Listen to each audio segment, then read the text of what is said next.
Bonsoir. Contre l'immigration jetable et en solidarité avec les étrangers, c'était la bannière, les slogans sous lesquels se sont déroulées en France aujourd'hui plusieurs manifestations dans le cadre d'une journée nationale. Comme à Montpellier, avec près de 300 manifestants mobilisés contre les nouvelles mesures gouvernementales comme le test ADN ou encore le fichage biométrique. Armel Goyon et Enrique Garibaldi.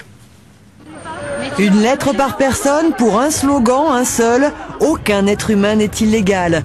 Un slogan qui vise directement les récentes mesures du gouvernement Sarkozy, comme le contrôle ADN ou le fichage des étrangers. Dénoncer qu'aucun être humain n'est illégal sur le territoire français, quelque chose d'important. Dénoncer aussi les mesures prises dans le cadre de la dernière loi sur l'immigration et de toutes les lois anti-immigrés paraît aussi quelque chose d'assez important aujourd'hui. Dans la manifestation, quelques familles dans l'attente de papier. Une cinquantaine d'entre elles sont sans réponse de la préfecture depuis le mois de mai.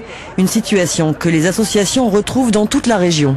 À Sète, à Nîmes, à Béziers, à Montpellier, un petit peu partout, il y a des dossiers qui sont des gens qui sont aujourd'hui dans des situations épouvantables, des familles, des pères et des mères de famille qui n'arrivent plus aujourd'hui à savoir comment ils vont réussir à nourrir leurs enfants, car dans l'incapacité de travailler, puisque le travail au noir est très sévèrement réprimé, ces personnes ne peuvent plus aujourd'hui subvenir aux besoins de leur famille, sont dans des situations désespérées et au sein du RESF, nous sommes très inquiets.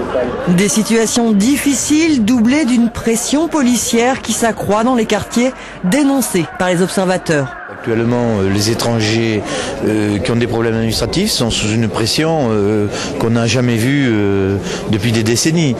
Actuellement, il y a une chasse à l'étranger qui est sans commune mesure avec ce qu'on a vu. On va chez les gens, on les intempère dans la rue. Enfin, il y a une pression qui est absolument insupportable. Une dizaine de syndicats et d'associations de droits de l'homme ont participé aux manifestations dans la région. Voilà, et avant la fin de ce journal, nous irons à Nîmes pour une autre manifestation de genre, mais cette fois-ci avec une opposition au tout nouveau centre de rétention. On me signale qu'il est en train d'arriver, donc à Nîmes, cet après-midi, il y avait aussi une manifestation dans le cadre de cette journée nationale en soutien aux sans-papiers normalement et aux étrangers en situation irrégulière. 200 personnes qui dénonçaient aussi la construction du tout nouveau centre de rétention. Reportage de Stéphane Compan et Patrick Goupillon.